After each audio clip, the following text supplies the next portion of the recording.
the opening words of the preamble of the United States Constitution. They signify that the power of our government, that's us, is with we the citizens, not the government. In other words, the government exists to serve us and not the other way around. Hello, I'm Dr. Gloria Frederick, your host, and thank you for joining us for Voices of We the People. This podcast is about how we take action to address unfolding issues in Washington, in North Carolina, and in our communities that threaten our well being. We hope to offer lessons learned and actions to take to empower ourselves and our communities. This episode of We the People is all about SNAP and food insecurity. You may not know this, but about 12.5% of North Carolinians participate in the federal assistance food program. Rural counties in North Carolina, particularly, are hard hit. In fact, rural counties and small cities have about the highest SNAP participation rate in the state. For example, in our listening area, which is 9 counties, 7 are rural. 1 in 6 of all counties depend on SNAP benefits, says Deputy Secretary for North Carolina Health and Human Services. Approximately 1 in 6 North Carolinians in rural areas or small towns are more likely to be affected.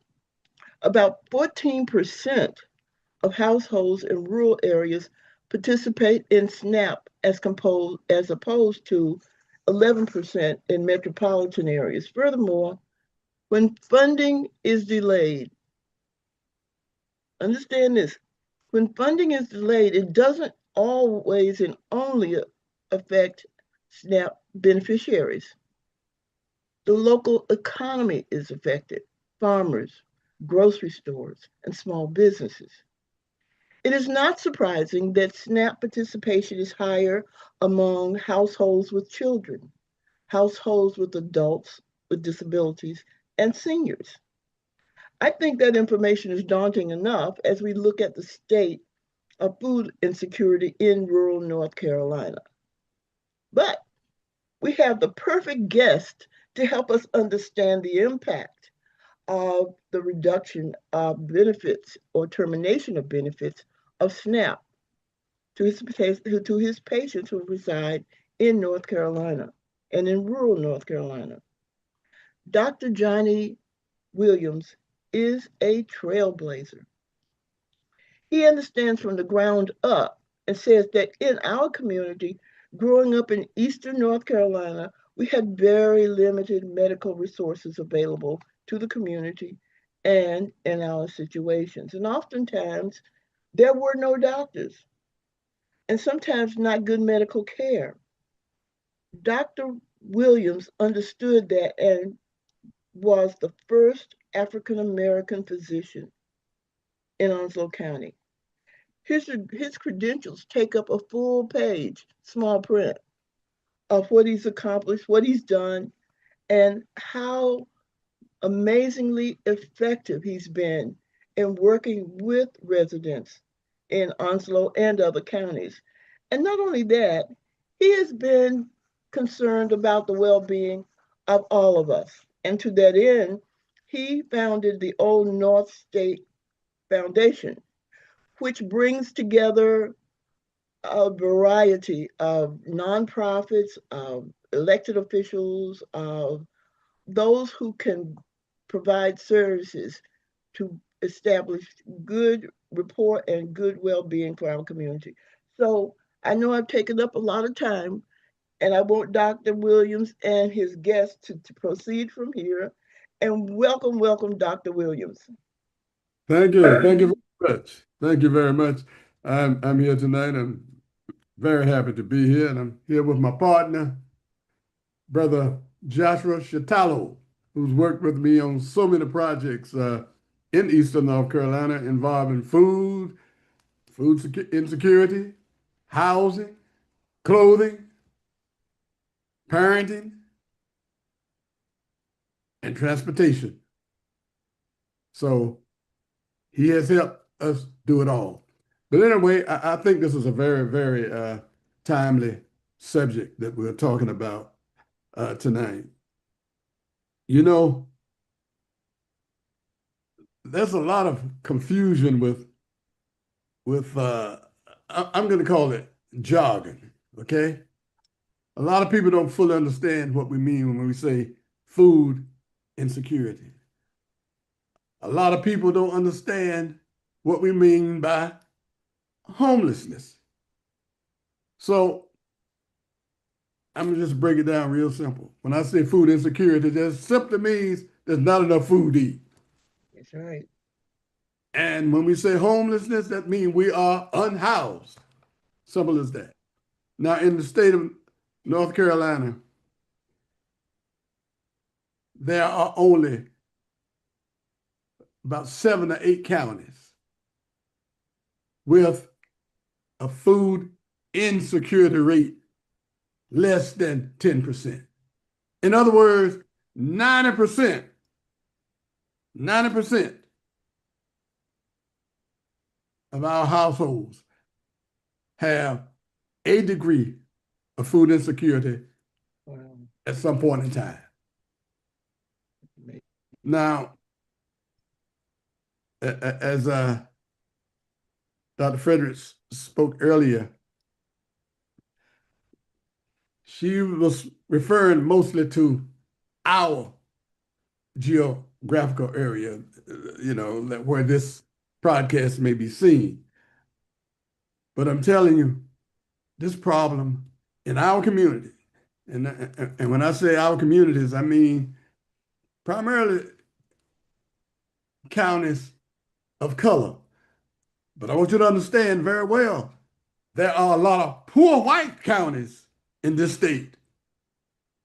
And a lot of them tend to forget that they are food insecure as well until they're hungry. See, a lot of statistics, you look at the commercials to show us. That's kind of misleading. Yep. That's kind of misleading.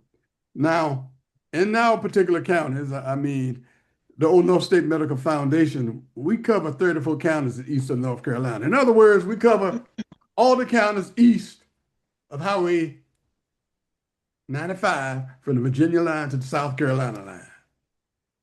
Some counties are worse than others. Most of these counties are rural, but seemingly some are more rural than others. And by that I mean they are geographically spread out, people are sparse, minimal resources, very minimal resources. Food is a problem, housing is a problem, transportation is a problem. And I tell you another thing, communication is a problem. A lot of these areas do not have internet and or telephone. You might say that can't be. Believe me, we are out there. And healthcare is very, very, very dire. Now,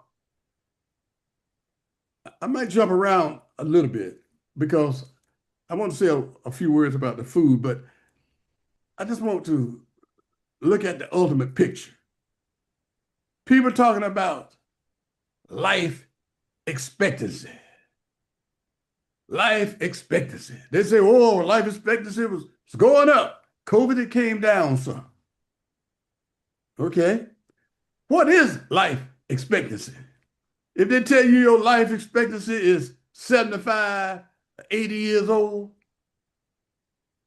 that doesn't mean everybody's going to live to be 75, 80 years old. That refers to what they expect your life to be at the time you're born, right? If you're born now, your life expectancy is going to be this. If you're born in 1950, your life expectancy was worse. But food insecurity, housing, transportation, parenting, schooling, all of this has a lot to do with your life expectancy. Now, life expectancy for whites is about 5 to 6 to 7 years more than blacks. White women got the highest life expectancy. Probably white men and black women got maybe the second highest. But black males, we're in trouble. We got the worst. And there's a lot of reasons for that. We're going to go into that a little later. But the primary thing, before I go into other details, to get any degree of life, you got to have something to eat. You have to have something to eat. You have a place to stay. You have clothes on your back. Now, this is where SNAP comes in. That's supplemental nutritional assistance. Okay? In other words, that's what we call food stamps. Food stamps. A few years ago, the president got some assistance. They gave him some, and some of the older people tell you this, they gave you some canned meat and block cheese, powdered milk. And got a little bit more sophisticated and gave you the stamp so you can have a little bit more latitude to pick what you wanted to get. Now, everybody, you might be poor and doing bad, but everybody just doesn't qualify for SNAP benefits or food stamps. It's based on your income and your household composition. Okay? Now, we do know we got certain rates. Let's say if you got one person in your household to qualify for food stamps, you got to be what we call about 120, 130% above the poverty level.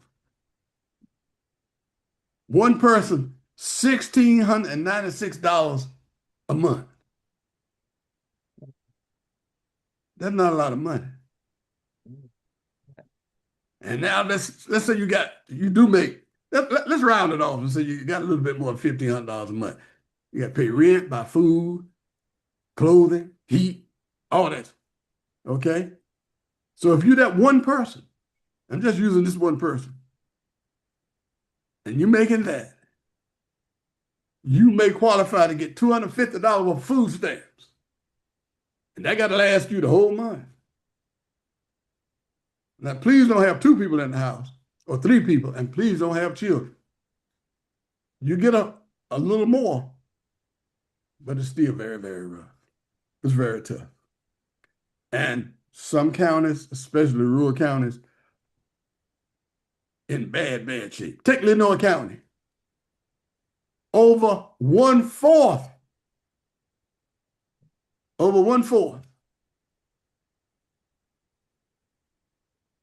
those families are food insecure. Jones County, 18%. But I just told you, almost all of our counties, only about 5 or 6, maybe 7, much better off, less than 10%. And I'm going to talk about the composition of the food a little later, but I want my brother here, because we pass out and distribute multiple boxes of food, fruit, and vegetables. And we can talk about the composition because when we talk about calories and all that stuff, a hungry man, he didn't care about no calories. He just want to eat. Okay? That's exactly right. That's right. So this stuff about the carbohydrates, forget that. I just want some food drinks. But anyway, my brother here is going to talk about that. Yes. So again, my name is Joshua Chitalo. So yes, when we talk about SNAP, people feel like maybe it is just one of those socialistic problems or programs that the country has to deal with, or programs that they have to provide to the people. But it's supposed to be supplemental. But living in the economy that we are living in with prevailing conditions, that is the main food. Sometimes that is the only food that they have. It's not even a supplemental because of the factors that he said. So if you have minimum wage or slightly over a minimum wage, the perception is it's people that are lazy that do not want to work that are on SNAP. But basically, it is people that are working in the chain stores, some of them with two jobs. And if you are getting That's a right. salary that is very That's low, by right. the time you pay rental, Mm. you pay for your utilities, but also you pay for things like vehicle insurance and God forbid, maybe medical insurance and co-pays and other things, you really don't have enough money left to be able to provide nutrition for your family or yourself. And one thing that we've seen is nutrition of food itself, insecurity, like he said, sounds like a sophisticated word when we say insecurity, but it's basically you don't have enough food to eat. And therefore, that is one of the social determinants of health that is really you have to improve in order to improve a lot of health outcomes. Because without good food nutrition, you can't achieve a lot of different things that fall through the spectrum of just being able to live. And one thing becoming very obvious is food is the number one mental health issue at household level. So if you don't have enough food, you may have a lot of mental health issues, especially for people that are supposed to provide food, but also for the kids that are supposed to go to school to learn because they can't learn if they are hungry. So the odd North State, we've found ourselves dealing with programs like trying to advocate for school meals for all, which we have done. We have also gone to other programs where we know that certain health outcomes are not being improved because people don't have food and nutrition. And that is why we look at food as medicine. You go to the pharmacy to get to be prescribed medicine because then you have certain nutrients or supplements. But actually, if you are prescribed food, you'll be able to get those nutritional things that you don't need to go to the pharmacy. So that's why we're doing the fruit and vegetable prescription boxes so that it can reduce some of the chronic diseases that people have, but also other food boxes just to improve the overall health outcomes of everybody in the home. But like he was saying, when it's supplemental or it's a fixed box, it just maybe meant for one person. But if you have a household where the kids or other people that are disabled and etc., that food doesn't last for a long time. And even then, after the supplemental food, you still have problems. But let's look at some of the things that affect when people don't receive their SNAP benefits. It's estimated it's about $6 a day, and that $6, we are talking about more than 40 million people in this country. And most of the so-called minorities, we are under, I think, maybe 26% or 30% at the most. 70% are not minority. It's just people living in Appalachia, people living in other depressed conditions that don't have access to food. And most of rural communities, we think they could be food because they are farms, but most of rural communities are tobacco farms and other plants like soybeans. So we're not talking about fruits and vegetables, or maybe, rearing chickens or other animals like animal husbandry. So most of these areas, even if they are rural and they've got farmland, it is for commercial cash crops. Yeah, so they are Could I deserts. They do not have edible fruits and vegetable gardens that are available. And could I now, ask you a question? Could yes, I ask you a question? sure. You mentioned food being needed for mental health. Could you talk a little bit about that? Because it's really important for children to have the food that they need for nourishment to grow and to perform well in school. So could you talk a little bit more about that? That is correct, yes. When we don't have a lot of nutrition, even just starting at maternity level, when you look at Onslow and other communities, you have a high infant mortality. And sometimes it Mhm. comes because of bad nutrition for pregnant mothers, but also for babies and also for, kids, because if you don't have enough nutrition, when you are a child, that is the first 6 months, the first one year, and those earlier years, those are when your brains develop. But if you don't have enough nutrition, you're not going to fully develop as you're supposed to be able to perform at a higher level than others. So already you are in a disadvantage health-wise when it comes to bad nutrition or the lack of. And now when it comes to schools, it was terrible because, for example, if you look at during the time of COVID, we chose to say, let's distribute a lot of food, lunch plates that are ready to go in communities. So most kids eat at school. And when the schools closed because of COVID, they came at home, there was no food. And the parents were furloughed from work and they didn't have work or they lost work or they had to stay home.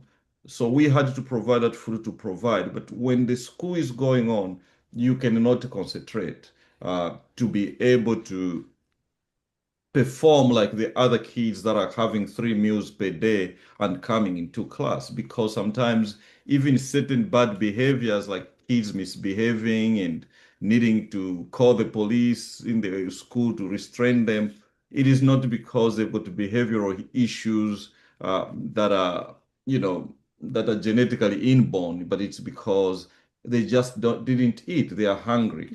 And sometimes Right, a hungry man is an angry man. right. And even for adults, for example, there was a Harvard Law School research that they did. When you go to court, when you want to have a very important meeting with anybody, whether in business or anything, make sure that you are looking at the time frame. The best time frame for better outcomes is from 8 to 11 Huh, and then after 2 o'clock, because either the judge has eaten or you have eaten food. If you go, they looked at cases that were prosecuted between 11 and 1, mostly they are harsh sentences, and it's attributed because the judge was either hungry or other people were hungry and they wanted to be done with that. But also, hunger brings a lot of irrationality sometimes. But right, also, if it's in business, people are ready to go. So you not normally have better outcomes. So even when it comes to education, you are not going to have better outcomes. Even for adults, when you go in a meeting and the meeting keeps going on or church keeps going, you stop paying attention because people are hungry, they're trying to figure out what's the next restaurant to go to. right, But right, for right, kids, they don't have a lunch plate and they have to sit out to see other kids eating. So those three things, they bring toxic stress to the kids. For example, if a parent can't provide, they won't sleep because they are thinking about what I'm going to do tomorrow. So that anxiety, that toxic stress, you start developing behavioral issues or mental health issues. But even for kids, because you see your other kids eating in the cafeteria, but you can't afford to go in the cafeteria to eat because your mom didn't pay. But also, if you ate certain meals that your mom hasn't paid yet, then the school be calling and basically doing debt collection. It is embarrassing and seeing your friends have eaten, you haven't eaten. And also the kids notice. So those things bring shame and start developing these stereotypes. And that is where the mental health issue comes from. But also over Okay, time, I hate to interrupt you yes. because we're having a fantastic discussion, and in a couple of minutes we'll resume. I just need to take a little break. Okay. Um, and so take a breath yourselves, All right. and then we'll resume and keep talking about some of the issues around hunger and how that impacts our daily lives. And I know that there are folks who work who also receive SNAP benefits because Yes, even with ma'am. two families working, they don't have enough. So you're listening to Voices of We the People. Our guest is Dr. Johnnie Williams and his guest, Joshua. Are you a doctor? No, mom. Okay. Yeah. Let me make sure I get the name right. Joshua Chicolo. Shatalo. Tyler, yes. Yeah, he's an economist. Yes. um, and All right. and and I want to just emphasize Dr. Williams as a Yes. physician, and he has such a caring heart.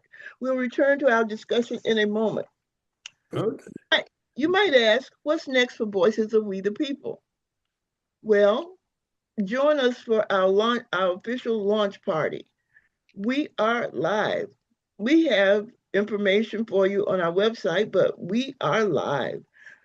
Um, and our website has the information about where you can listen to us.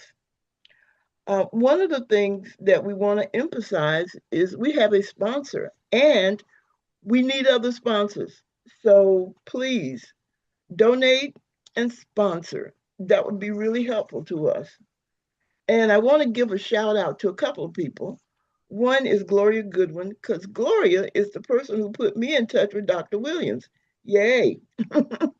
And I want to give a shout out to Janika Lyons. She's doing a great job with our flyers and other connections to social media. So thank you. And to our audience, check out our website and give us your feedback. And that gets us back to our discussion with Dr. Kicholo, right? Yeah, Italy, yes. Kitalo, Let, and Dr. Williams. yeah, When we left, I'm sorry. yes. I just want to give you a few statistics before Oh, before that'd be great. That'd be this. great. We're talking about the kids and their development and their performances, but it starts before the kid actually gets here. By that, I'm talking about prenatal care. I was really hoping that you would bring that up. I really Okay. was. Now, when we talk about, when I say perinatal death rates, that is whether the baby dies before he is born, immediately after he's born, or within the first few days of birth. The death rate for Black kids and Black mothers is 3 times the rate of white mothers. 3 times. Okay? And a lot of the mothers die as a result of childbirth too. Yeah. And this is very important because for white mothers that die every 100,000 births, only 14. That's bad. But guess what? For Black mothers, it's 50. Wow. 50. That's Do you amazing. realize that's almost 4 times? Yeah. And a lot of this, as he said earlier, got a lot to do with the nutrition. If a mother not eating, imagine what the child is getting inside the mother. So how do we create situations where moms can feed the developing baby and also in the early months of the baby's life? How do we create That's situations where they can that, that, have what they that's a need? that's an excellent question because as of 3 weeks ago, the only state in the United States that had funding cut to help the mothers in pregnancy, the only state, not Mississippi, Alabama, because they bad now. North Carolina was the only state. Do you have any idea what happened there? What happened? What they do there? Now, I tell you, a The lot has to do with our legislature. legislature. So we got to tell Yeah. our parents, you better get your tail out there and vote. That's what we got to Thank tell them. you. Thank you. We got to tell them. All right.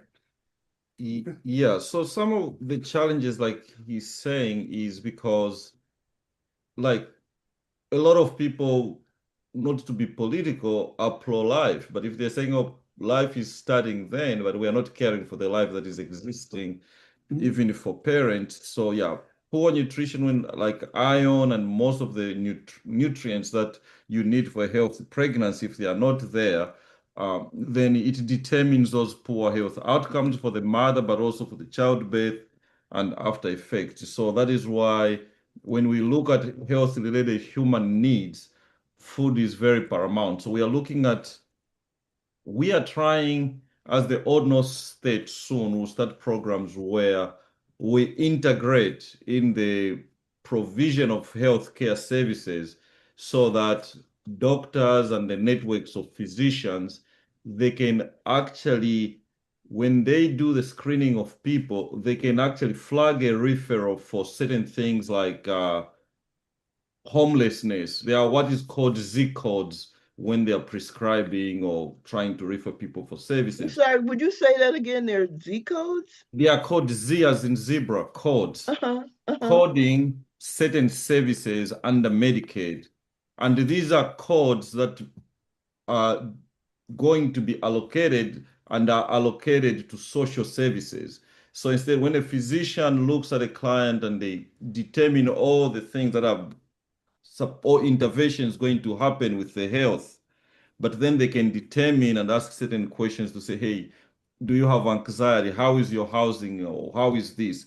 And then they can attribute those things to say, okay, we are going to look at a Z code for, let's say, homelessness. We're going to look at the Z code for food insecurity at household level. And then those care managers, they can actually send those referrals to organizations like ours to be able to provide those services. And those What is services, yours? What is your organization? I'm sorry to it interrupt is you, the but Old North State Medical Foundation. okay, all right. Yes. So what it means then is those services are reimbursable under Medicaid, but also Medicaid has been trying to do the Medicaid transformation in North Carolina, and we were the first states in this union to start what is called the Health Opportunities Pilot. And it had some of those provisions that look for mothers that are pregnant so that they can qualify for those HOPE services. And those HOPE services are Health Opportunities Pilot. It was a plan to transform Medicaid so that it's not just dependent on physicians and medicine, but you can actually look at the social drivers of health or the social determinants of health, or other people call them health-related human needs. And those are the services that we are still waiting for the House to pass so that we can have funding, maybe some communities can have on that. But Hmm. besides that, the Old North States nevertheless is trying to find pathways to improve and on health outcomes through those social drivers of health. But on an economic point too, because a lot of people would say, for example, I am not on SNAP benefits. Those people are lazy, just like we said, or why do I care? Because I go to work and I feed my family. I don't need SNAP. I don't need feed stamps. I'm not affected. You are wrong because there are 40 million people that are on food stamps. And like we said, under 30% are minorities. 70% are people that consider themselves not people of color. But all these 40 million people contribute to the economy, meaning that when you are poor, when you have money, you don't invest in stocks. You run to Dollar General. So that Hmm. $6 is spent right away. And Hmm. so those chain stores and other, grocery stores in these communities, they get that $6 every day for 40 million. So that is money that we are pumping into the economy. So the lack of adequate food stamps or anything else means that the cost of goods is going to go high. So even us that are not on SNAP, we are going to be going to the store and paying a lot higher price for the goods. So we are all affected. But not only that, when you go to the ER, you are going to be impacted because people that can actually improve their health outcomes, if we look at nutrition and other factors, they're not supposed to be rushing to the hospital because your iron is low, maybe because you don't have low in nutrition. But if you have Hmm. chronic anemia or something, then you have to be rushed to the emergency room. So the little taxes that we pay in our communities, then they are being absorbed through certain things that we would have avoided. And those are some of the observations that I can give from like the economic point of view. Right. Now I want to add one other, or more than one other, but a couple other dynamics we see in families of color. And I'm talking about Black families who are already short of funds, poor housing, poor jobs, and then we got a job in poor working conditions. No transportation. And add this to it. we got so many of our families got members on drugs. Now that's a problem. I see, I cover detox in Eastern North Carolina. We got about 5 or 6 centers that we cover. And I've seen homeless guys, got kids and children, but they're homeless, paying $300, $400, $500 a day. A day? I said a day for years on cocaine and fentanyl. Marijuana. And imagine taking that away from your kids. And then on top of that, add a lot of our family members with mental illness. And a lot of males just refuse. They see mental illness as a dirty word. And they won't seek treatment. We got a lot You of, know, go ahead. I was going to say, our first conversation had to do with addiction. And we will still do one of our podcasts on addiction because it is so prevalent in our rural areas. Not only your, Surprisingly, not only our, surprisingly, yeah, it's not only in our rural areas, yeah, it's just more pronounced because it's it makes you want to cry. But here's the thing. In a lot of my detox units, most of the people I saw were not us. 3 or 4 years ago, in the detox units, now I mean, it could be that a lot of us didn't go. Probably 7 out of every 10 I saw were not us. Do you know the tide has almost switched? They said wow. less people dying from drugs. That's not us. Less people in other persuasion may be dying from drugs. You But know, we we are need to getting close to our need to wrap up, but I want to give you and Mr. and Joshua Kilo, please forgive me for messing up your name, Perfect. an opportunity to tell our audience what you think is the most important thing about SNAP and nutrition and how they can improve their own nutritional health and what resources there might be out there that you would recommend. I know you've mentioned several of them. So let's just reiterate that and make sure that as we leave our podcast this week, that we have put out what resources that would help and also what the challenges are and how we might be able to deal with the challenges. So the floor is yours, the two of you. All right, I'll go first.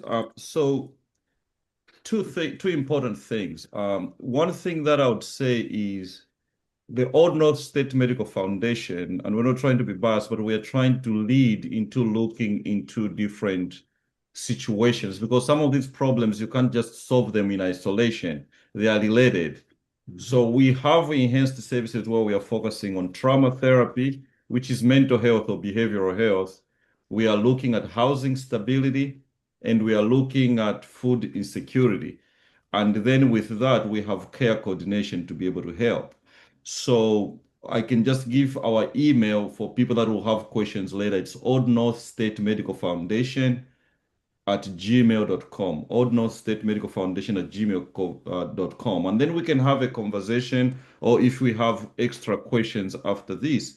But most importantly is the social determinants of health basically talks about things that are making us not achieve the optimal health outcomes that we want to.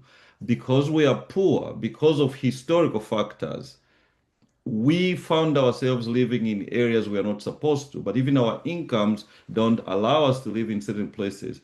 Meaning that starting from the homes, we go into certain homes, they are so dilapidated, there's black mold. So already the house that you are living in is making you sick. But Right. then also you don't have adequate services like clean water. And therefore, the importance of SNAP comes into because you need good nutrition to be able to survive. Because sometimes it's not just because you're on SNAP because you are capable, but sometimes because you are disabled. So there are services where we're looking at fruit and vegetable prescription for people's with diabetes and other chronic illnesses. You're looking at food Hmm. boxes, Hmm. meats and stuff. You are looking for prepared meals or medically tailored meals for people that can't cook for themselves or just can be able to put in the microwave. So those are some of the interventions. But on a bigger picture too, looking at food as medicine.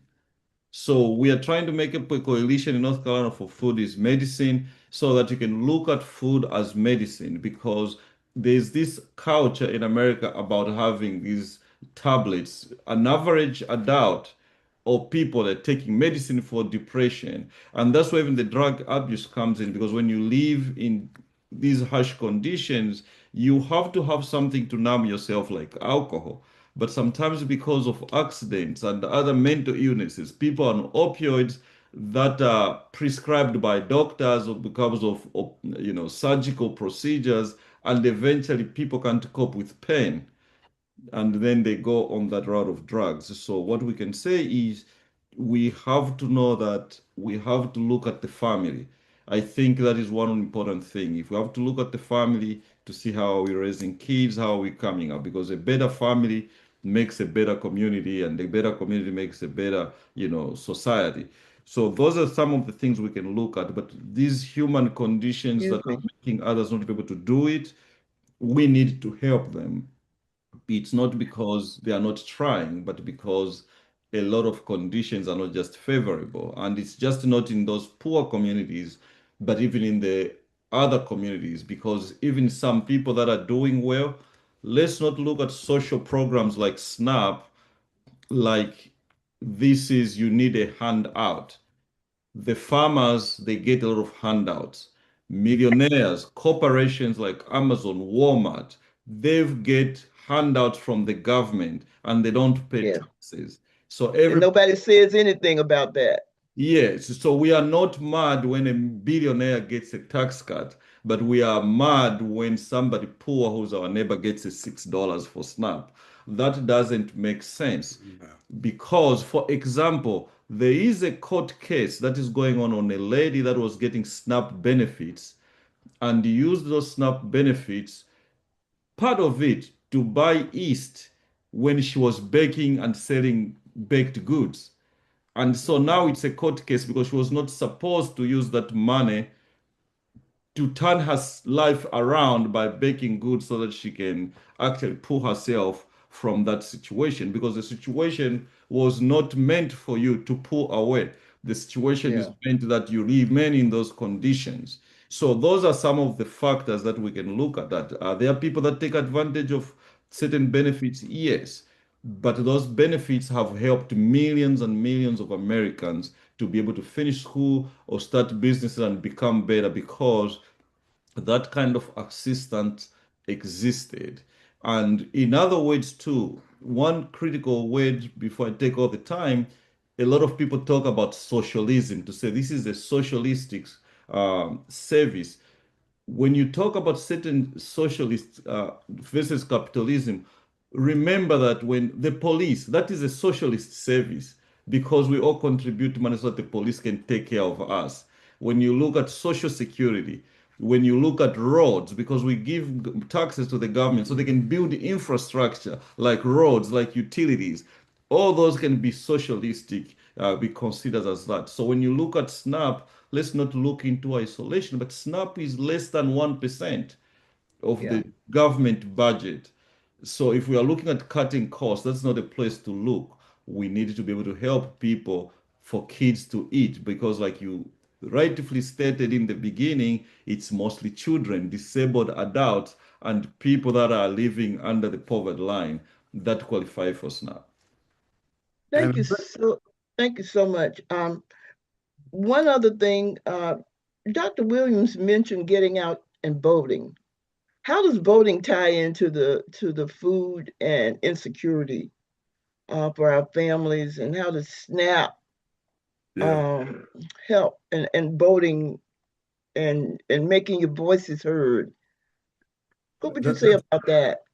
that's a very, very, very good point. Last week, you would be surprised at how many parents called or contacted us one way or the other, stated, hey, we have nothing to eat. What we supposed to do? I don't know what's going on. Miss, did you vote? No, I didn't vote this time. I said, do you realize what is happening now is a result of the people who got elected that you didn't vote for? Well, I hadn't Right, thought about it like that. I said, that's the only way you can think about it because they right. make the decisions. They make the decisions. And if you not, and I count voting as being at the table, That's right. you That's probably right. own it. You're probably on the table. I Well, have.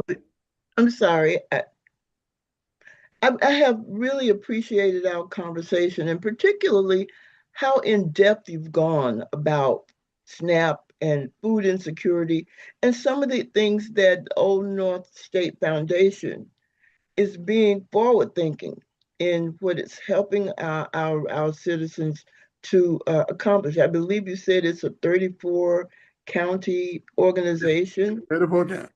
Yeah, that's amazing. Before we go, I again want to thank you, both of you, for your wisdom, for your ability to share it and in such special and language that we can understand.